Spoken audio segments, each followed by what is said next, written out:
Okay, so once again, a good morning to everyone. What we're going to deal with is exactly the time we're in, and that is the time of Erev Shabbos. Today's Friday, it's also Erev Yom Tov, and the question I want to deal with is there any special status to a day like this? So we know that Shabbos has a special status, we know that Yom Tov has a special status, we know that Chol HaMoed has a special status. For all sakes and purposes, Rosh Chodesh has a special status. You can't eulogize on Rosh Chodesh. And it makes sense to us, it's a special day, and therefore it has a special status. And therefore there's laws and regulations that go with it. But you come to Erev Shabbos Friday, and I have to admit that, at least on an emotional level, what Rav Soloveitchik says is true outside of Israel. At the top of the source sheet, you'll see that Rav Soloveitchik says, Aval, lo ala Shabbat to'ev halev. My heart doesn't hurt about Shabbos, kemo al Erev Shabbat. But rather, my heart hurts about the eve of Shabbos. Shomrei Shabbat yesh ba'Amerika. There's Shomrei Shabbos in America. Aval en ba'Yehudim shel Erev Shabbat. But there are no Erev Shabbos Jews. And I'd like to understand what he meant. In other words, he was lamenting that America, thank God, has Shomer Shabbos Jews. And quite frankly, it got much better than when he came there in 1933, even in Boston where he lived. But he doesn't find any Erev Shabbos Jews. And the question I want to deal with is there any special status to Erev Shabbos? And allow me to sharpen the question. Everyone here lives in Israel? We all know that Friday in Israel is a quasi-day of work, if at all. Now, we're getting ready for Shabbos on the one hand. We're cooking, we're cleaning, whatnot. But on the other hand, let's be honest, most people don't work on Fridays. We're getting into daylight saving time now every week. People are going to go out on Fridays and enjoy themselves in various shapes and sizes. The question is there any sort of special status to Friday? Or not? Or is just the day before Shabbos? Well, let me put it another way. Everybody knows that there is a mitzvah to eat on Erev Yom Kippur. Why is there a mitzvah to eat on Erev Yom Kippur? It seems very clear, not because there's any special status to Erev Yom Kippur per se, but rather because the next day is a fast day. Says Rashi, you want koach to fast for 25 hours, eat the day before. Or the Rabbeinu Yonah says the opposite.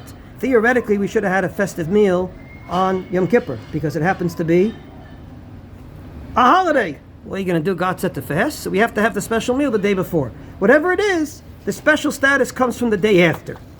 Maybe that's all Friday is. It happens to be the day before Shabbos. Or no, maybe there's a special status to Friday. The reason I say that the is train stopped earlier. The train stops earlier.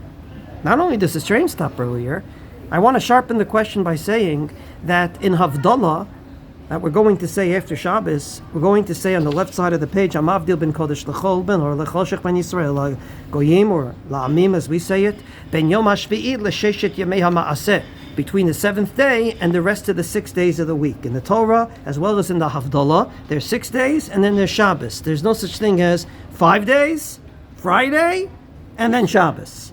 So the question is there any special status to Friday? So when we read certain halachos of Friday, for example, Yashkim baboker b'yom shishi la'achin tzarchei Shabbat, get up early on Friday to get ready for Shabbos, it's not just a piece of advice that the Code of Jewish Law is giving us. You know, it's a short Friday in the winter, you better get up early to get the chulent up.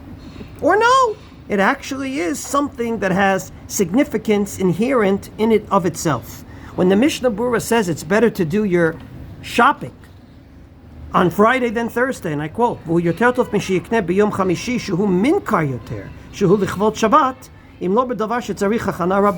should do your shopping on Friday because it's clear that when you do your shopping on Friday, it's in honor of Shabbos. If you do it on Thursday, maybe it's for Thursday dinner.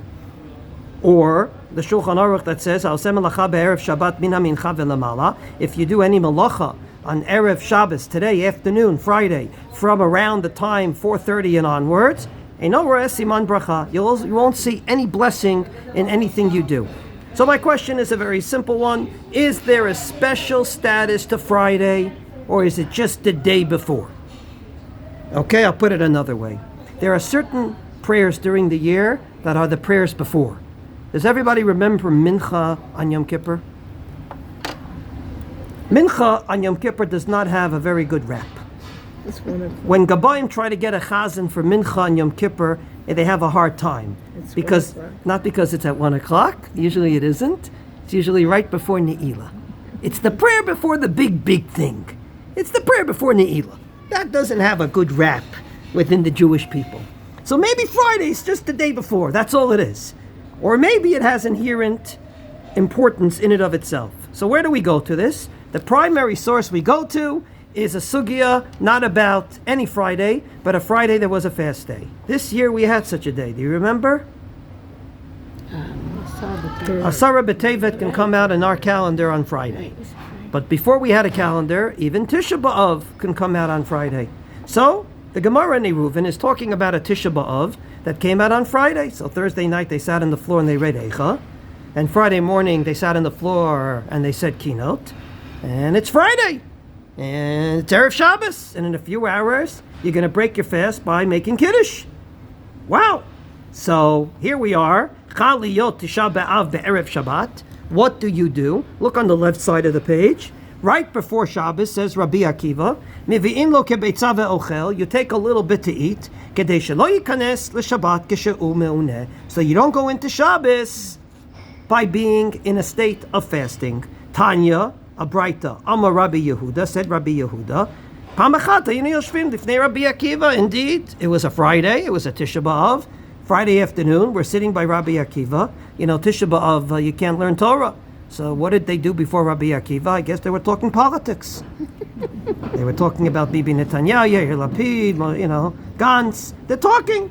V'tisha b'av shechal liyot be'erev Shabbat haya. It was that kind of a Friday. Ve'eviu lo beitzah megulgelet v'gam'a b'lo melach. And he took a little bit of a hard-boiled egg so that he shouldn't go into Shabbos fasting.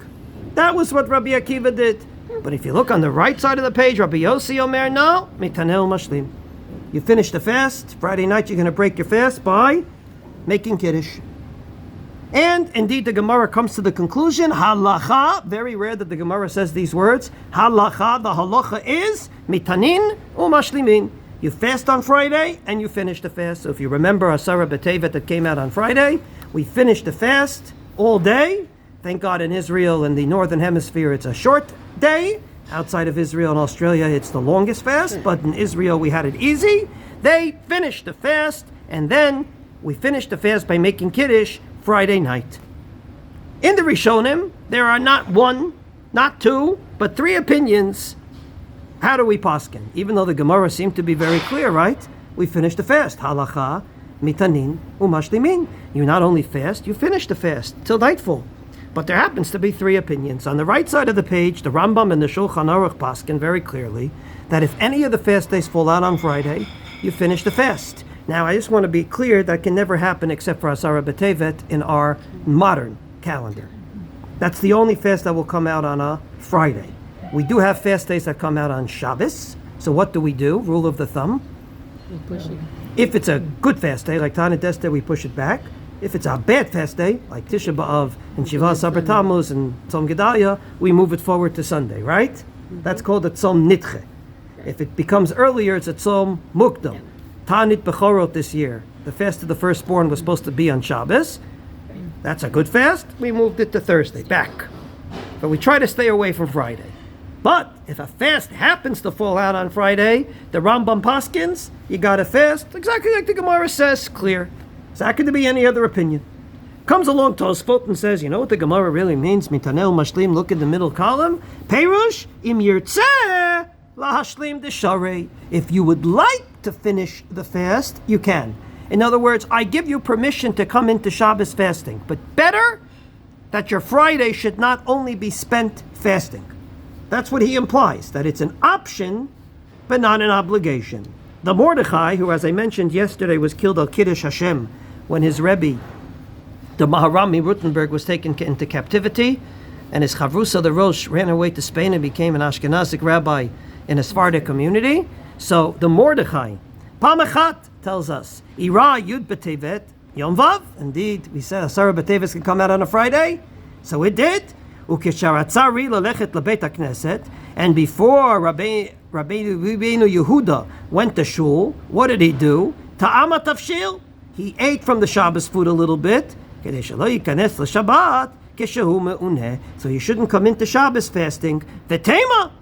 And I, Mr. Mordechai, had a tema. What's tema mean? In modern Hebrew we have a word, tmiha. What's tmiha? Shock almost. He was shocked. Yeah. Shocked. The Gemara says the halacha is you finish the fast. Rather, this is what it means. Ma'ula hashlim. What does it mean to finish? If he would like to, he can fast. Meal, however, tov shelo yashlim. You shouldn't come into Shabbos fasting. That's opinion number 2. Opinion number 1 is you fast normally. Opinion number 2 is if you would like to, you can, but maybe you shouldn't. Maybe you shouldn't come into Shabbos fasting. We have to understand why in a few minutes. The third opinion is, take a wild guess. What you don't fast. You don't fast on Friday. Friday, void of fasting. There's a Tosefta. Now we have the Mishnah, which is a Tanaic source that has been accepted. And we have the Tosefta, which was not put into the Mishnah by the author of the Mishnah, Rabbi Yehuda Hanasi, but it becomes halachically important when we deal with things. So the Tosefta says, Nishba sheyitaneh be'erev Shabbat, if I made an oath, I swear to God that I will fast on Friday, harei zeh shvuat sheker. You want to explain those words? Shvuat sheker. That is a oath of a lie, a false oath. Indeed, it is an absolute false oath. The Megillat Tanit, which is not a source today that anybody knows about. It was all the days that had to do with making the Beit HaMikdash better, that ultimately you couldn't fast on and you couldn't give eulogies on. There were many dates. The only 2 we have left from Megillat Tanit is Purim and Chanukah. But in Megillat Tanit it says, Kol hanishba litanot be'arvei Shabbatot u'be'arvei Yamim Tovim. So today is Friday, Erev Shvi'i Shel Pesach, so we got them both. Whoever makes an oath that he will fast on an Erev Shabbos or an Erev Yontiv, harei zeh shvuat shav. Now here is not a sheker, not false, but shav means useless. Shemiktzat Erev Shabbat ke Shabbat, u'miktzat Erev Yom Tov ke Yom Tov. Wow. Now we have 2 words we didn't see until now. Until now we saw Friday, you shouldn't come into Shabbos fasting maybe. It was all preparation for Shabbos, right? Either you fast or you don't fast, so you shouldn't come into Shabbos fasting. It's not good to sing Lechadodi when you're fasting. But all of a sudden comes the Megillah Tanit and says that Miktzat Erev Shabbat ke Shabbat. What do those words mean? A little bit of Friday is already like Shabbos. A little bit of Erev Yontiv is like Yontiv. Rav Chaim David Halevi, who was the chief rabbi of Tel Aviv, I was privileged to learn by his son-in-law, Rav Shlomo Halevi. This was a good marriage because, you see, the woman didn't have to change her name. Her name was Levi before marriage, then she got married, and her name was Levi. So some people could say she was an ultra-feminist, she didn't change her last name. And some people could say, no, she was a chauvinist, she did change her last name. She had the best of both worlds, right? So Rav Shlomo Levi was my Rosh Kollel when I learned first Smicha. His father-in-law was Rav Chaim David Halevi, the chief rabbi of Tel Aviv, who was a Spartic Rav, an amazing Rav, and a prolific, clear writer. When I went to school in Israel, elementary school, the Kitzur Shulchan Aruch we learned was his, because it was so clear. It was so easy to read, modern Hebrew, and he explained everything. So he also has a responsum called Aseh Lecha Rav, which literally means make yourself a rabbi. Okay, it's taken out of Pirkei Avot, and he brings a really interesting custom from the Moroccan Jews. Me'inyan minhag shenahagu avotenu b'nei Golat Morocco. The custom is called Boi Kala. This is the custom. Everybody ready? You may have heard that this happens in the Hamptons. You may have heard that this happens in Atlantic Beach. You may have heard it happens in any of the resorts. That Friday afternoon, many people work during the week in what's called the city, but Friday already, they're home. So what do they do Friday afternoon before Shabbos? They have a l'chaim. In and of itself, that's okay. But then they have a meal. Before the meal, they have a meal. So says Rav Chaim David Halevi, it didn't start in the Hamptons, it didn't start in the country, it didn't start in Atlantic Beach. It started in Morocco, and they even had a name for it. The name of it is Boi Kala. It is a beautiful, nice party called Welcoming in the Queen. So what is this party? Nohagim be'erev Shabbat lifnei halicha leveit hakneset litom ma'achalei Shabbat. So they take out of the pots from Shabbos, and they put it on a dish, and they all ate a little bit before going to shul. Of course, a good meal can't be without any liquor, so some people had hard liquor and some soft drinks for those that need to wash it down. The problem is they're eating, and then all of a sudden comes Shabbos. And what happens if you're eating and Shabbos comes in? You didn't make Kiddush. You're not allowed to eat without Kiddush on Shabbos. Not only that, but you can't eat the Shabbos meal because you're already full from this meal. And therefore you're not enjoying Shabbos. You should come into Shabbos with an appetite and eat the main meal on Shabbos. So Rav Chaim Dovda Levi goes to work. Instead of saying this is a terrible custom, I don't know where it started from, let's abolish it like some rabbis do, he goes ahead and says if there's a good Jewish custom, it must be a reason. And he went to work. And he came out with the following theory. This custom started when there was a fast on Friday. And we paskin, he says, that if there's a fast on Friday, you cannot finish the fast. Even though the Gemara seems to say the opposite, this is what we basically paskin. And therefore, mitanim kol hayom, we do fast all day, but lifnei hashkiah, a little before sunset, wait, erev, toamim te'ima kala, kedei shelo yikanes l'shabbat keshehem mu'unim. So therefore they fasted. On the other hand, they didn't come into Shabbos fasting. Why? Here comes the key word that concerns me. They got lo pagu bichvod Shabbat. They didn't hurt Shabbos because they came in not fasting. Plus, lo bichvod erev Shabbat. They didn't hurt Friday. Shemiktzat erev Shabbat ke Shabbat. Because part of Friday is like Shabbos. So we have 2 points of view so far as to understanding Friday. One is Friday has no significance at all. It's just the day before Shabbos. If you say you can fast all day, it makes perfect sense because Friday's a regular day. It's just the day before Shabbos.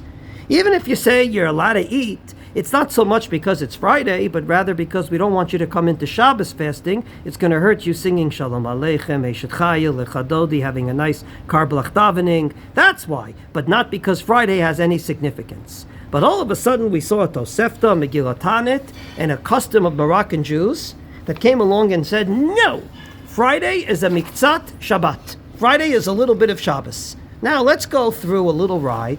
Everyone ate breakfast this morning? Okay, so I'm going to go slow because I don't want anyone to get nauseous. Anyone have anti-nausea pills for this ride? We're going to go through a little bit of a ride through Jewish law, and we're going to see through various laws of Friday if Friday has significance or no, it's just the day before Shabbos. And you're going to see consistently that at every stop, both opinions appear. One opinion will be Friday's just the day before Shabbos, no significance whatsoever. And the other opinion's going to be no, Friday is a little bit like Shabbos, it has significance. Let's turn the page. The first particular source I want to look at is this. Why would Friday indeed have any significance? So, the Shulchan Aruch says, "Afilu yesh lo kama avadim l'shamsho," even if you have a bunch of slaves, "yishtadel la'achin ba'atzmo shum davar le'tzorchei Shabbat kedei lechabdo." There's a beautiful Gemara at the beginning of the second perek of Kiddushin that says like this: "Mitzvah bo yoter mi bishlucho." You can go and give a ring to your future wife by virtue of a messenger, but it's better you do it yourself. And then the Gemara says that's true with every mitzvah. You can build a sukkah. Building a sukkah may not be the best example. You can go ahead and have a bunch of slaves make all your Shabbos food, but it's better for you to do part of it. Why? Because mitzvah bo yoter mi bishlucho ki zeu kavod shemechabed haShabbat. That's part of honoring Shabbos. What does that mean? That's part of honoring Shabbos. So going back to the fasting example, comes along the Medrash and says, why can't you fast on Friday? Mipnei Torah HaShabbat. Why can't you fast on Friday? Because Friday is a busy day. You have to make the chulent and the kishke, you have to put up the chicken soup, you have to clean the house, you have to take a shower. You can't fast doing all of that. Again, no significance to Friday. It's just a means to get ready for Shabbos. The Aruch HaShulchan, Rabbi Yechiel Michael Epstein, who made it to the 20th century, talks about the fact that for many, many generations there's a fast on the book that no one fasts. Anyone know what it's called? There's a what? There's a fast on the books that no one fasts. I don't know a Jew alive that fasts on Erev Pesach, even though he's a firstborn. It's called Ta'anit Bechorot. Right. This year with Erev Shabbos coming out, Erev Pesach, when Shabbos came out Erev Pesach, we've had a whole big deal. Is the fast on Thursday? Is the fast on Friday? Or is it totally abolished? Well, the funny thing about it was no one ever fasts anyway. The whole question is, are you going to hear a siyum and eat a cookie? That was the whole question. So the Aruch HaShulchan is sitting in the 20th century in Norvadik in Lithuania and doesn't understand. There's a fast on the books. It's written in the Code of Jewish Law, and no one fasts. Why not? So he goes to work and he says, I'll tell you why not. Because, quite frankly, demipa'at chalishut hador v'hatorach rav be'erev Pesach. Lachen yechashvu et atzmam ki'il yecholim litanot. What are you going to do? Erev Pesach is a busy day. On the one hand, you have to get rid of your chametz. On the other hand, you have to cook for Pesach. On the third hand, you have to get ready for the Seder. On the fourth hand, there's always something that goes wrong. It's a busy day, so people don't have the koach to fast. Add to that finally the nighttime comes, they come to the meal, they don't eat the meal. What happens? They break their fast on the first cup of wine. That's not exactly healthy. They eat a little karpas, not less than a kazayit, and by the time they get to the meal, they're plotzing. So therefore, he says, we were mekel.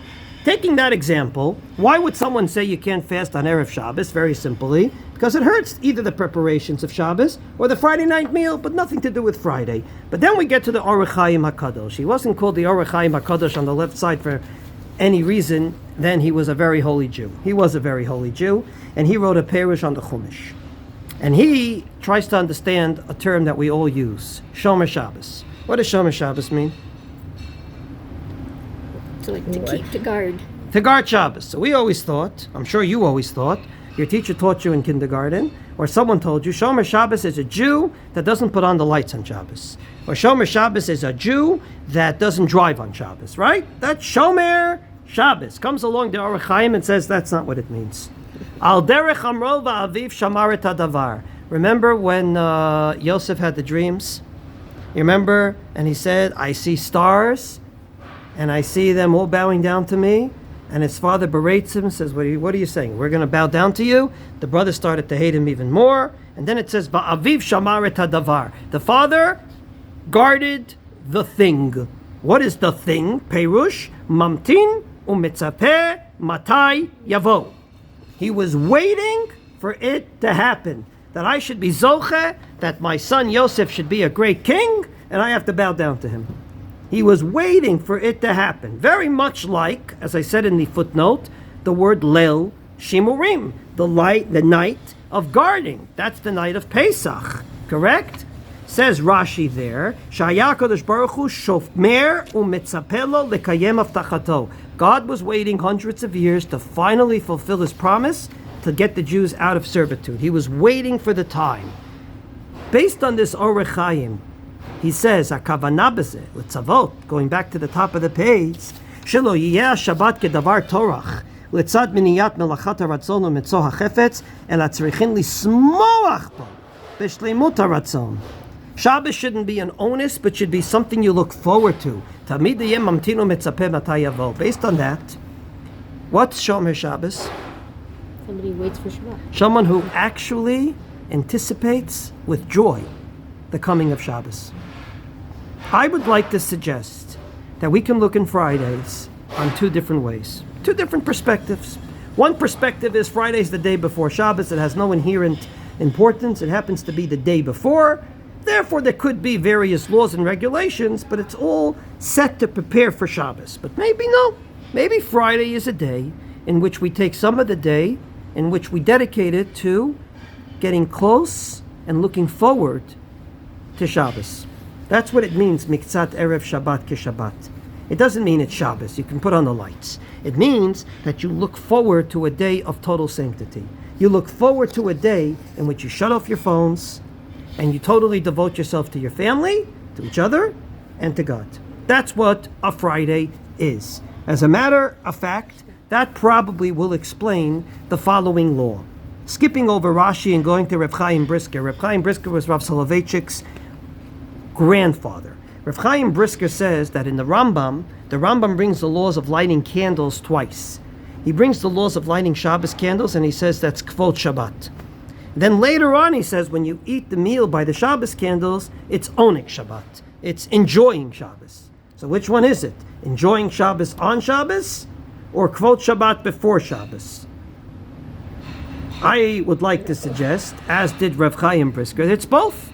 On the one hand, on Shabbos you have to enjoy Shabbos. But on the other hand, Friday is a day in which you ultimately look forward to Shabbos. And what is the end of looking forward to Shabbos? After cleaning the rug, taking a shower, and making all the food, what is the last thing we do? And the only thing we make a bracha on, we light the candles. That is the climax of a Friday experience, looking forward to Shabbos. And indeed, the Mishnah Berurah says, every Erev Shabbos, Yaharher b'tshuva v'yipashpesh b'maasav b'chol Erev Shabbat. Ki Shabbat mekre kala malkita. V'ki'ilu b'kabel pnei hamelech yitbarach shemo. If you take the Erev Yom Kippur model, Erev Yom Kippur is not just the day that we eat in order to prepare for the fast, or we make up the festive meal from the day after. No, it's a day in which we are anticipating a day of Kedusha about to come upon us, a day that is totally devoted to prayer and to God. Same thing with Shabbos. It is not by chance that they're both called Shabbases in the Torah. Shabbos is called Shabbos. What is Yom Kippur called?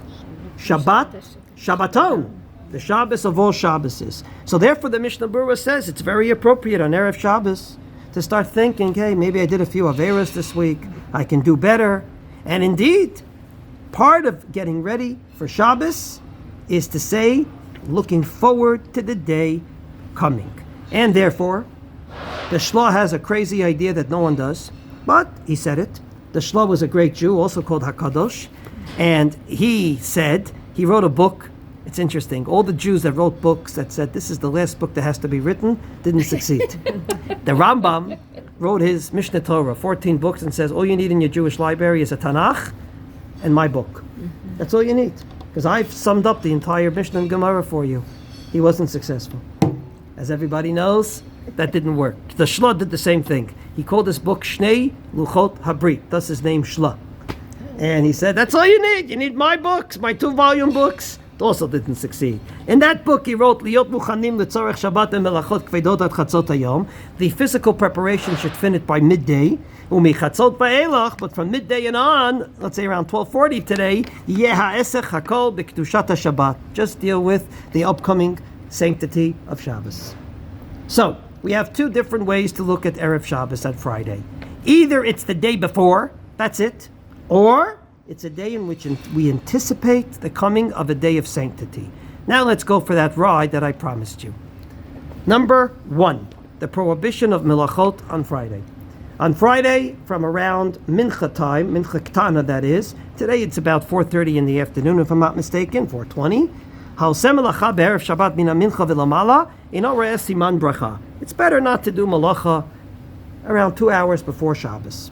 You don't see any real blessing from it. But, comes the Shulchan Aruch and says, you can do two kinds of things. If you have a button missing from your suit, you can sew it on. Why? It's for Shabbat. You need it for Shabbos. That's physical preparation for the day after, correct? Now comes a very strange halacha.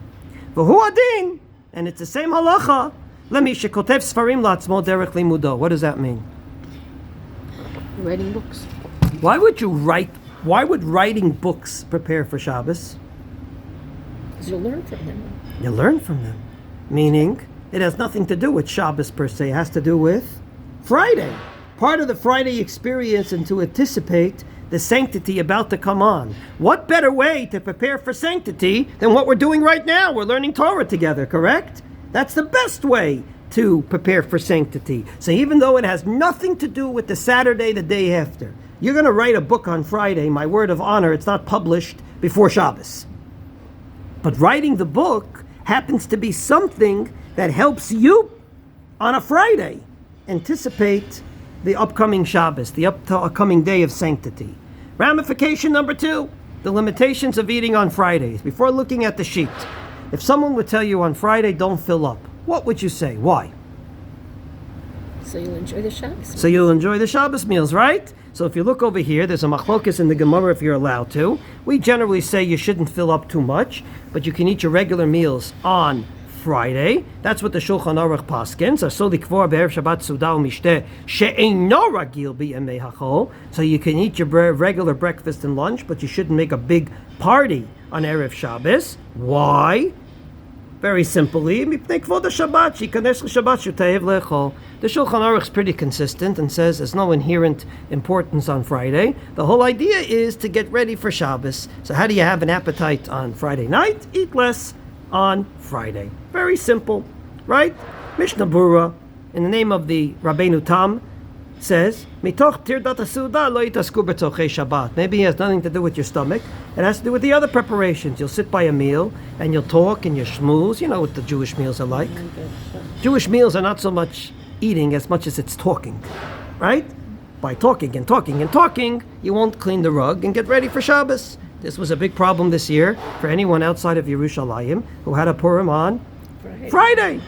Right? We're going to sit by the Seudah, we're going to drink, and we're going to eat, and we're going to ess, and we're going to zukt. And at the end of the day, who's going to clean up for Shabbos? So that's the reason. At the end of the day, it's prep for the next day, no importance. Comes the Biur Halacha, which is the Chafetz Chaim's Perush on himself. I love the Biur Halacha.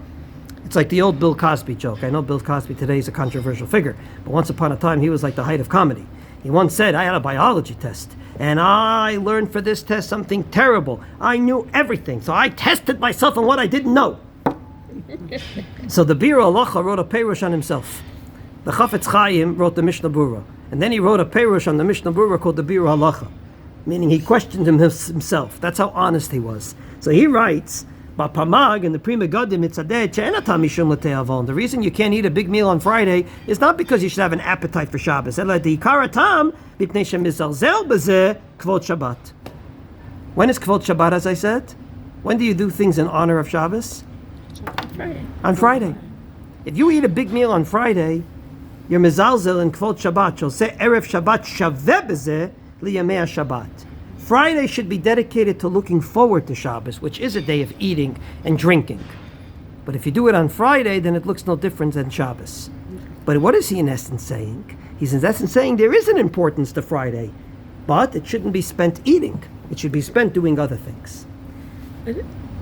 At least my first experience in a kibbutz in Israel was the grandmother made a kugel, Yerushalayim Kubo or whatever. Yerushalmi, yeah. Yeah. And all the grandchildren and children came over and they ate before Shabbos, the Friday afternoon. Not lunch, but this kugel. We'll get to that in a minute. Oh. That's actually a halacha. We're going to get to that. We're going to get to the kugel on Friday. So we just saw two ramifications, basically. The prohibition of what you can do and what you can't do on Friday from Mincha and on. And number two, we saw the limitations of eating, and we can explain it in two ways. Either it hurts the Shabbos the day after, or no, it hurts the Friday experience. Now let's go to the third example. Afternoon Shabbos Mincha. It is a well-known fact that on Friday afternoon at Mincha, you don't say Tachanun. Tachanun is the prayer where you bow down like this, and you say, God, I confess for my sins. We usually don't say it on happy days. Today is Friday, Erev Shvi'i Shel Pesach, which is Chol HaMoed. We don't say it, right? But if it was a regular Friday, we would say it in the morning and not in the afternoon. B'tfilat mincha be'erev Shabbat, says the code of Jewish law, ein noflim al pneihem. Why? Once again, we're going to have 2 points of view. Point of view number one is, as the Mishnah Berurah says in the name of the Levush, it's very close to Shabbos. We have a rule, you can look at the footnote. Every time there's a special day the next day, we skip Tachanun the day before at Mincha.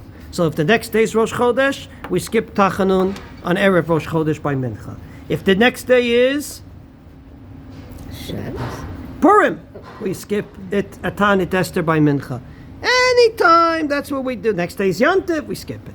Happens to be by the Yomim Tovim that it's very rare that this would come up. Because you see, we don't say Tachanun from after Yom Kippur all the way through the end of the month of Tishrei. So anyway, we're not saying it on Erev Sukkot.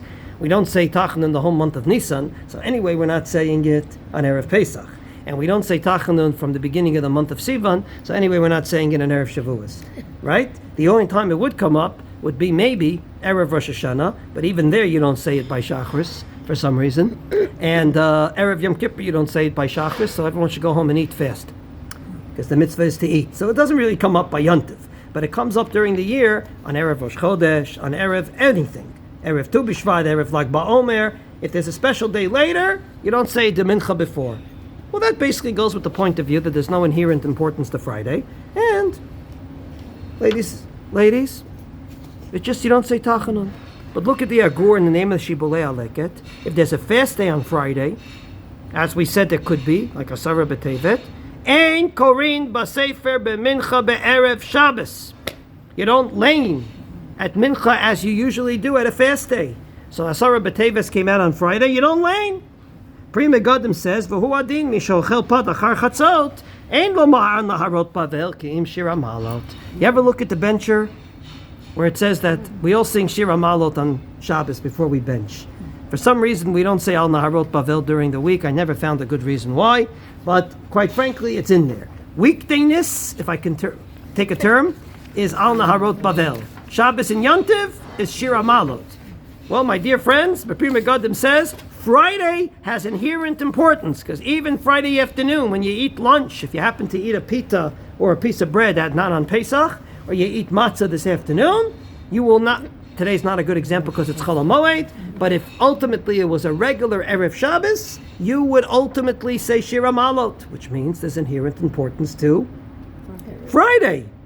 You don't lane, the fast day laning on Friday. It's not appropriate for that time. That time is anticipation for Shabbos. That's not the time to say the laning for a fast day, the Tachanun, and anything else. Next ramification. Yes? It seems like these examples are assuming that Mincha Friday afternoon is earlier. Like, I don't know if this is more a modern adaptation, that Mincha is after candle lighting. It's already... And You're it's right. kind of connected. We usually daven mincha after candle lighting, but you can daven mincha from around 1:20 in the afternoon. Right. And even then you don't say Tachanun. So even if you daven mincha early, as sometimes we do, you do not say Tachanun because it's Erev Shabbos, and that's the time to anticipate the coming of Shabbos, and it has inherent importance, even though it could be like in daylight saving time. If you daven mincha at 1:20, Shabbos could be at 7 o'clock. There's a big gap of time there, and you still don't say Tachanun. Right, but what I'm thinking is like what happens if you don't daven mincha until after you've already lit Shabbos candles? Then where's that like anticipation? You're asking a very good period question. kind of You don't have that anticipation. I'm sure you have that anticipation time, you get it. albeit not through mincha, meaning through other means. Okay. In any case, we just saw a few examples, and now I want to get to the fourth example, which is a controversial one. And I want to explain it very clearly. We have been privileged, and I don't know if you know this, this is more of a shir for Yom HaAtzmaut. We are privileged to have strucken out, and hopefully forever, a law from the Code of Jewish Law. We're not conservative Jews, we're not Reform Jews, we are Orthodox Jews, and we've taken a law and made it obsolete. We've made it irrelevant. You know which law? When you see the cities of Judah desolate, you have to rip your shirt. Explains the Shulchan Aruch and all those that interpret the Shulchan Aruch. That means it's not under Jewish sovereignty. So even if there's 500,000 Jews living there, but it's under the sovereignty of a foreign government, you have to rip your shirt. Well, thank God Yerushalayim is under the sovereignty of the Jewish people. We do not have to rip our shirt when we see Yerushalayim and many other ancient cities around the country. There's still one place left. K'shero'eh Beit HaMikdash. When you see Har HaBayit with the mosque there and not the Beis HaMikdash, you're supposed to say Beit Kochenu V'Tifartenu, our great holy place, Asher Hilalucha Bo Avotenu, where our ancestors sang before you, Hayal Sreifat Eish, became one big fire, namely was destroyed. The Choma Chamadenu Hayu Lechorba, and all our precious things have been unfortunately destroyed. Vekorea, and you rip your shirt. I personally believe this still applies today. when you see Har HaBayit. Okay? Now, there are rabbis out there, I will tell you in parentheses, that say even Har HaBayit goes with the sovereignty thing. So since Har HaBayit Biyadenu, at least a name, I'm not so sure in practice, but definitely a name. I mean, Mota Gur Paskin da Halacha, Har HaBayit Biyadenu. So ultimately, despite what Moshe Dayan did afterwards, they don't rip their shirts when they see Har HaBayit. But I think this law still applies. If you haven't seen Har HaBayit in 30 days, you have to rip your shirt. Okay. Now, if you assume what I assume, what happens if you get there on Friday? Friday afternoon, you're already not saying Tachanun. So then you should. Do you or don't you? So the Bishut Tzela Chochmah, written by Rabbi Bezalel Stern, who had an interesting life, he went everywhere. He was a Hungarian rabbi that ended up in Melbourne. I think he went to England and eventually became to the Eidah Charedet here in Yerushalayim.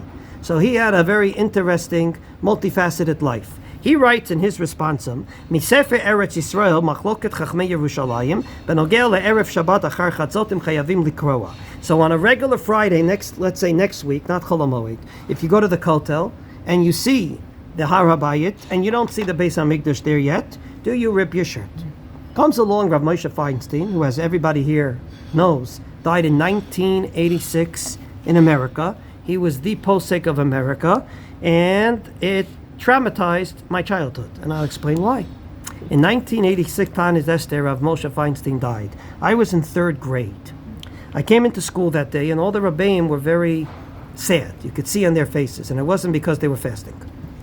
So I was an inquisitive kid, so I asked my Rebbe, Rabbi Monk, why you look so sad? And he said, Rav Moshe was nifter. What do you think my next reaction was?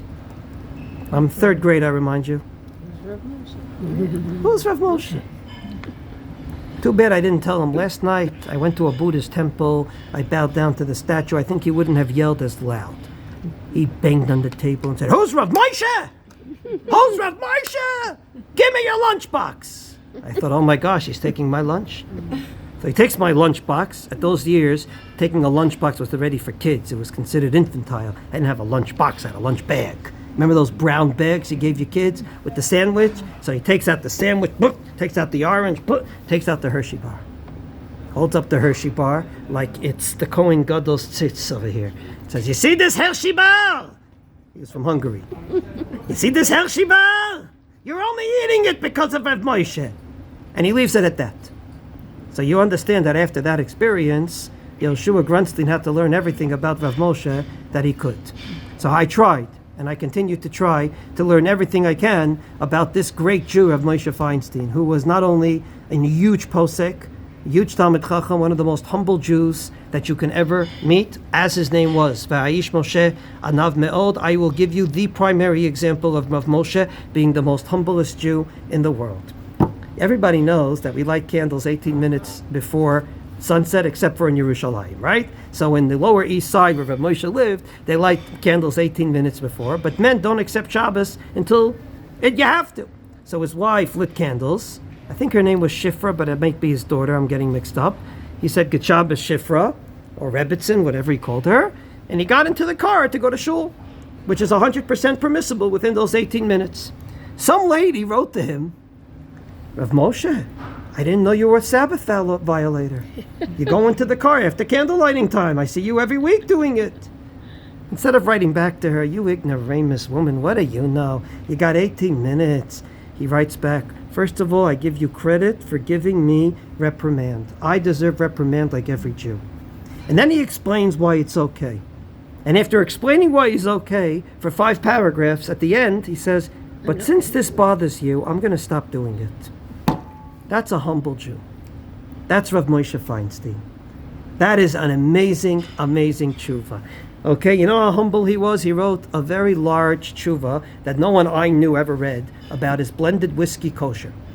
It's this thick. All I know is the beginning of it. I didn't read the whole thing. He says, it's basically okay. But I'm machmir in my own house. I don't drink it.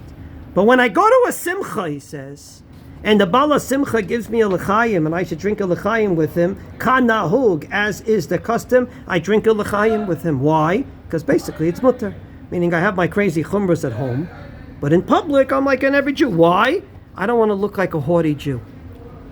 That's Rav Moshe. So Rav Moshe Feinstein comes to this minhag that he heard of, that on Erev Shabbos you don't rip your shirt when you come to Yerushalayim and see the Har HaBayit. And then tam shelo yikra. I see no reason why not. Friday's a regular day of the week. Im lo shenema, unless you want to say shahakriya yaseh alav yoter tsar shetimshoch b'shvil zeh gam achar knisat Shabbat. The only reason I could see that you wouldn't rip your shirt on Friday is that on Shabbos you're going to think about, I am so sad, I ripped my shirt today. Only if it gives you that sadness on Shabbos would it be forbidden on Friday, meaning Rav Moshe Feinstein assumes there's no inherent importance to Friday, it's a regular day of the week, ladies, and therefore you can rip your shirt. The Shut B'Tzelach Chochma says, Kayadua kachu haminhag, she'en korina riyat makom hamikdash be'erev Shabbat ve'erev Yantiv achar hachatzot, ve'en achar minhag klum. This is the minhag, and as we like to say in Ashkenazic Jewry, the minhag is it. You know what Ashkenaz stands for, everybody? Coming to my share this morning, you got a prize that you're always going to cherish. I'm giving it away for free. Ashkenaz, those words stand for Ein she'elot, no questions. Kacha nohagim, this is the custom. Zeu.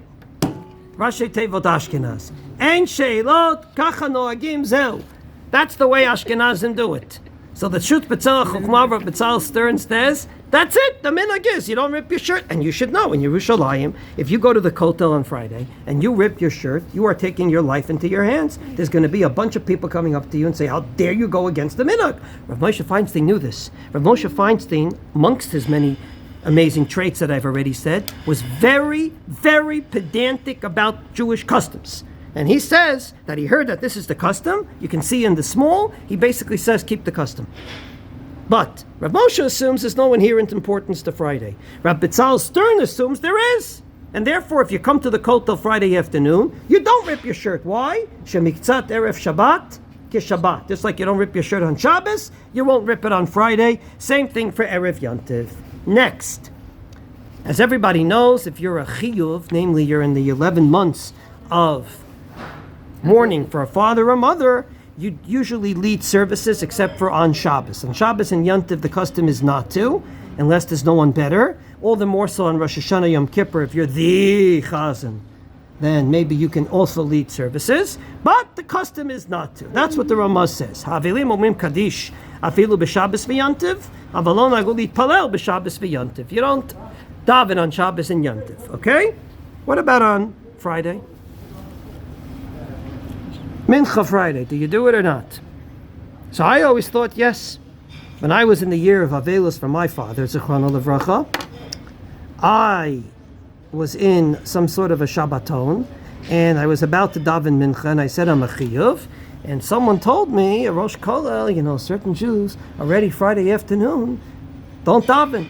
I said, why not? I didn't know this whole thing then. He said to me, because Miktzat Erev Shabbat ke Shabbat.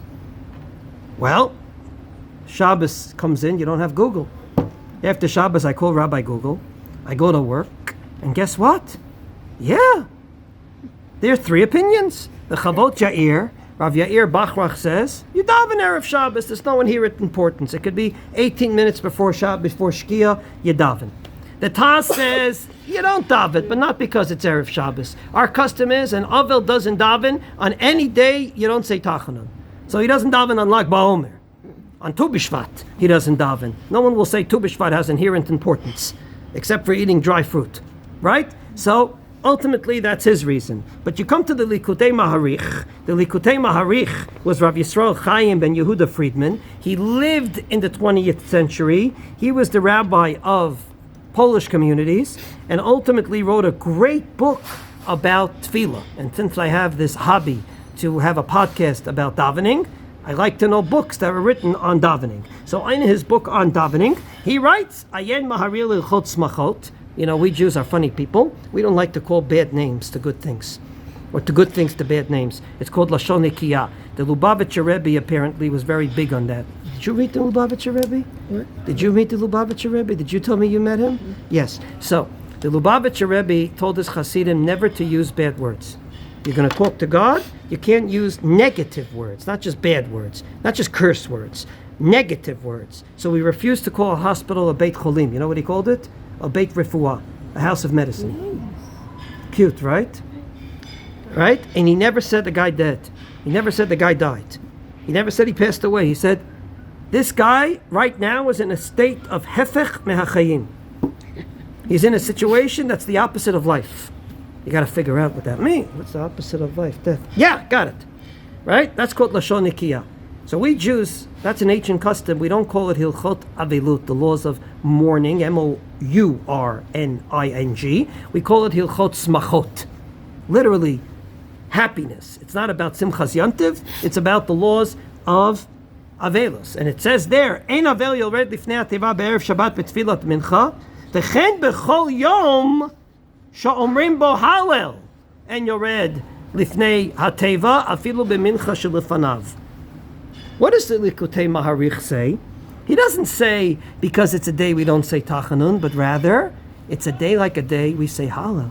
Meaning Erev Shabbos has inherent importance to the extent that it's like a day we don't say, like the day we say Hallel. And ultimately the Teshurot Shai, Rabbi Tabek, who again, Hasidic, Seagate, died in 1908, says that ultimately an Avel should not daven Mincha on Erev Shabbos, because what happens on Erev Shabbos, and he here gets very Hasidic, the Erev Shabbat, matchilim la'alot ha'olamot mikoch kedushat Shabbat. In the upper worlds, all the dead go into another sphere because of the Kedusha of Shabbos. And we're going up towards Shabbos, and it's a special time. Whatever those words mean, and I don't begin to understand it, Friday is a special time.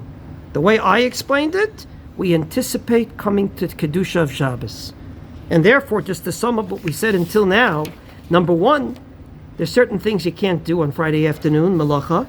Number two, there's limitations on what you eat.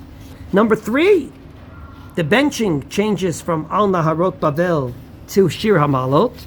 And number four, you don't rip your shirt seeing Harabayit. And now we said a mourner doesn't go ahead and lead services. And now we get to your kugel. It's a mitzvah to taste from the kugel on Friday. Did you know that? No. But guess what? In the Musaf of Shabbos that we won't say tomorrow because it's Yontif, but in the regular Musaf of Shabbos, we say the words To'ameha Chayim Zachu. Whoever tastes its food will get a great life.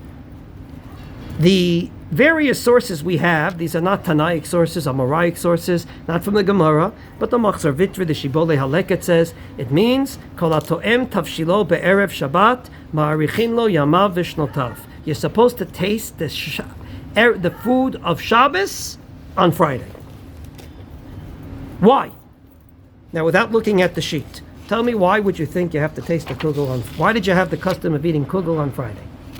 What's your appetite for the Shabbos food? Whets your appetite for Shabbos. So no inherent importance to Friday. It just whets your appetite toward Shabbos. Good answer. What else could be? Check it to make sure it's okay. Check it to make sure it's okay. So comes along the Shmirat Shabbos Gehilchasa, who wrote the book on Shabbos, and says, listen, there's so many prohibitions about adding salt and pepper to food on Shabbos and mixing and all that. Yeah. The best thing to do is to taste it on Erev Shabbos so you make sure that the food is good, delicious, nutritious, and you won't have to add anything to it on Shabbos, correct?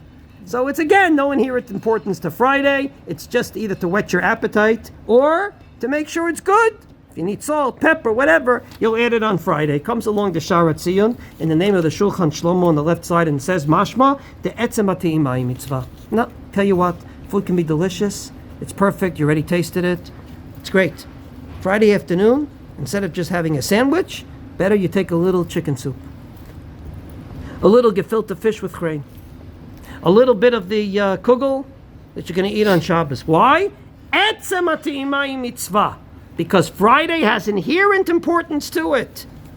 And therefore, it won't be complete without the Shabbos food. If you eat a falafel, that's weekdayness. But if you eat the kugel, that's already Shabbos. But that's not at 9 o'clock in the morning. I don't think at 9 o'clock in the morning. That's what my question is, what time? I think it means the afternoon.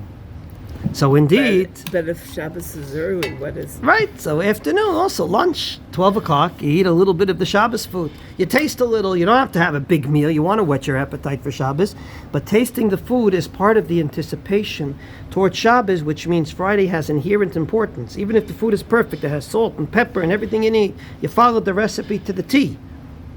But still, says the Shulchan Shlomo, etzem ati'im ma'im mitzvah. And now we finally get to the final example, and I'm sure everyone around this table, if lo aleinu you had to sit shiva, you went through this. When do you get off the floor on Friday? Everybody knows on Shabbos you don't sit on the floor. There's no public mourning even during shiva on Friday. When do you get off? 2 hours before, midday. There's so many customs. Well, the bottom line is that it's an absolute mistake that people think midday. Midday is only one day a year. Which day is that? We just went through it, but this year it wasn't so relevant. Only Erev Pesach at midday can you get off the floor, because that was the time they brought the Korban Pesach. It's already a little bit of a yontiv, you can get off the floor. But a regular Erev Shabbos, no one says midday. You could see the Eliyahu Rabbah here, says, Avel toch shiva be'erev Shabbos, k'tzat noagim lekula achar chatzot, veleta. Those veleta means niet, nisht, no. We do not get off the floor at midday. There was a rabbi in Washington Heights named Rabbi Schwab, and he was a yeke. A yeke wanted to teach his community, you don't get off the floor at midday. So he would dafka pay a shiva call at 3 o'clock in the afternoon. You know, dafka, to see if they're still sitting on the floor. I'll tell you somebody else who did that. Yeah? Netanyahu. Okay, maybe for more security reasons. I'm not so sure for halachic reasons. Anyway, the bottom line is, most people say not midday. So if it's not midday, what is it? So if there's no inherent importance to Friday, what would you say? Till Shabbos. And indeed, the Eliyahu Rabbah, the Pitrei Tshuva, you could see it right here, say, no, you go till Shabbos. Whatever you need. You need 5 minutes to get off the floor to wash your face, take a quick cold shower, 5 minutes. You need 10 minutes, 10 minutes. Whatever it is, you sit on the floor till Shabbos. That's it. Okay? If your community accepts Shabbos early, you can also accept Shabbos early. But until Shabbos, that's it. Meaning no inherent importance till Friday. But we find not one, not two, but 3 different opinions that say no. Friday has inherent importance too, and you can get off the floor either from Rabbi Tikochinsi, Plag HaMincha, an hour and a quarter before sunset, She'az matchila kedushat Shabbat, because the sanctity of Shabbos already begins on Friday. You can still put on the lights, but there's something already there. The Pitrei Tshuva, famous Perush on Hilchot Avelot, writes, "Ino rashai la'asir me'alav chiyumei dinei Avelot, kodem zman mincha ktana." He pushes it back to mincha ktana, which is 9.5 hours into the day, halachic hours, even earlier. And the B'tzelach Chochmah, Rabbi B'tzal Stern, quotes the Maharsham. The Maharsham was a very big mekil in general. Okay? The Darkei Tshuva is one of the Perushim on the Shulchan Aruch. In his introduction, he writes, I brought all the various opinions, even the biggest mekil like the Maharsham. So he had that name. He was a mekil. So the Maharsham says, Lahatir michatzi yom ve'elach lashevach hasafsal. Literally, from Chatzot, what we heard, you couldn't? He said, nah, midday good enough. Why?